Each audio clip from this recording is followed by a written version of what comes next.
Assalamualaikum warahmatullahi wabarakatuh.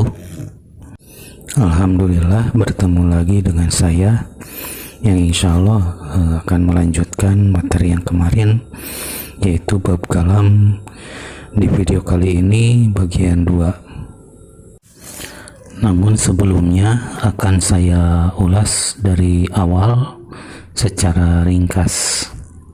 Kalam adalah istilah bahasa Arab yang di dalam istilah bahasa Indonesia adalah kalimat. Adapun nanti di dalam bahasa Arab pun ada istilah kalimat. Nah, ini berbeda dengan kalimat yang ada di dalam istilah bahasa Indonesia. Sebab kalimat yang ada di dalam bahasa Arab untuk istilah bahasa Indonesianya adalah kata. Nah, ini perlu dicatat karena ini sangat penting dan sangat mendasar. Adapun syarat kalam itu ada 4.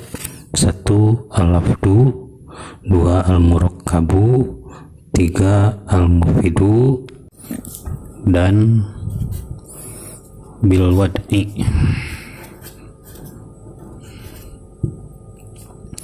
Secara gampang sebut saja al-lafdu itu adalah kata, dan secara mudah al-murakkabu itu kata-kata.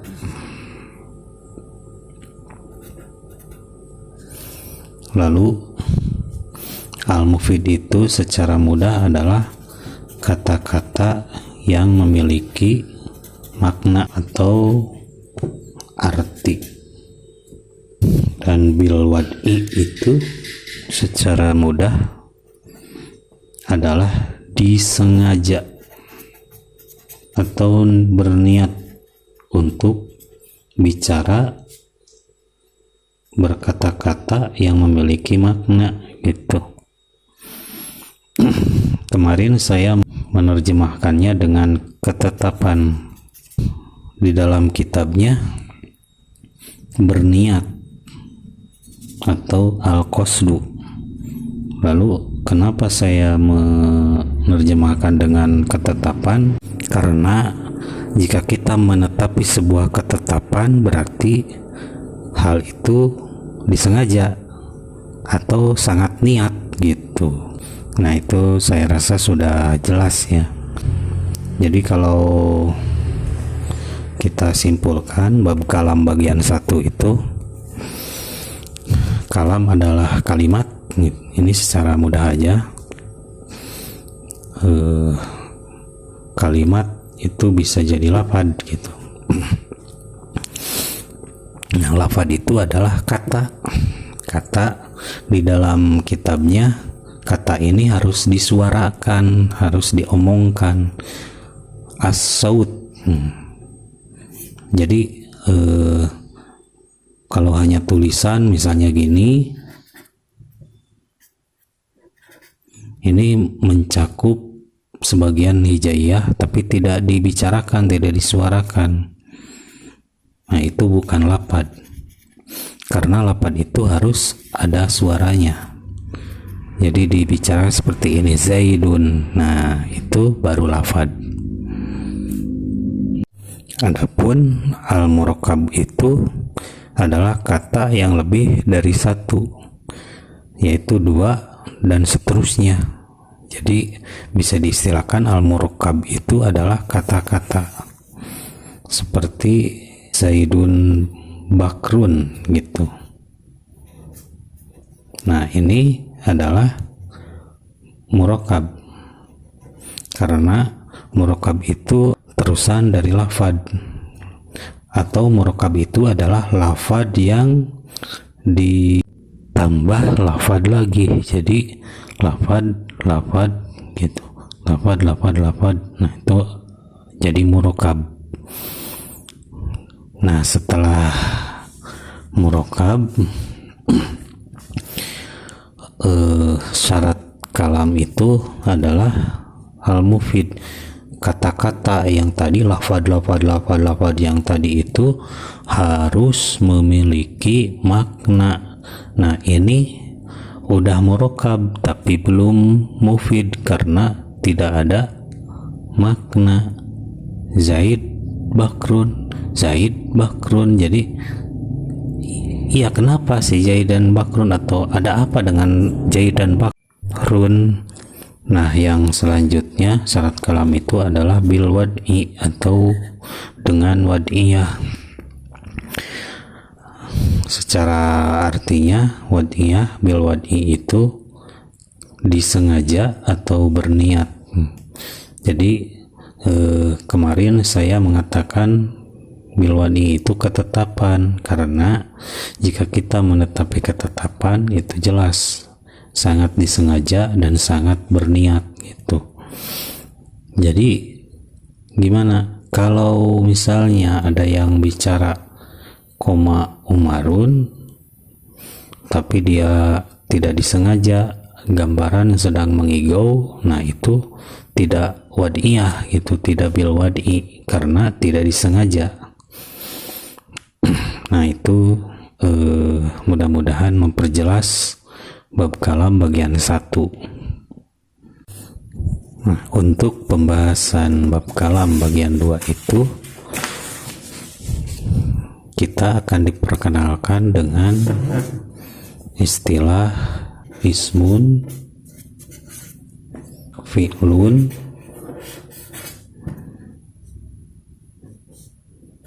dan harfun. Sebenarnya ini adalah lafad gitu, al-lafdu. Jadi al-lafdu itu kata artinya.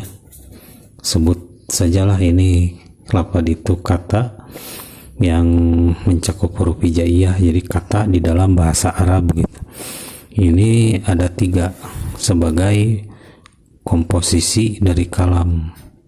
Jadi ada isim, ada fiil, dan ada haraf. Nah, apa itu isim, apa itu fiil, dan apa itu haraf? Secara mudah saja, isim itu adalah kata benda yang nantinya sebuah kalam itu bisa dibentuk dengan isim dan isim, bisa fiil dengan isim, atau bisa ketiganya ada. Nah, bagaimana kita mengetahui bahwa sebuah kata itu adalah isim, atau sebuah kata itu adalah fiil, atau sebuah kata itu ternyata adalah kata tambah atau haraf? Nah, di sini ternyata ada tandanya gitu. Tanda dari isim itu ada 3. Yang pertama jar. Kalau dibunyikan i, ya terdengar i. Misalnya Zaidi, Zaidin gitu.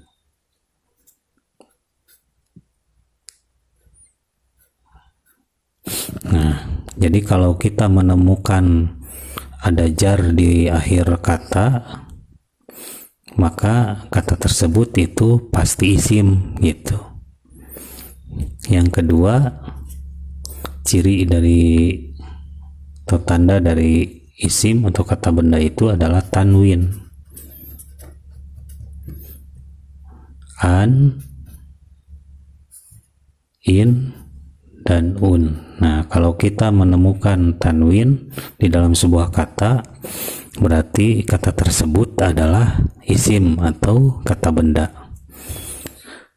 Yang ketiga, tanda dari isim itu adalah suka dimasuki alif lam atau al di depan katanya. Contohnya Alkitabu.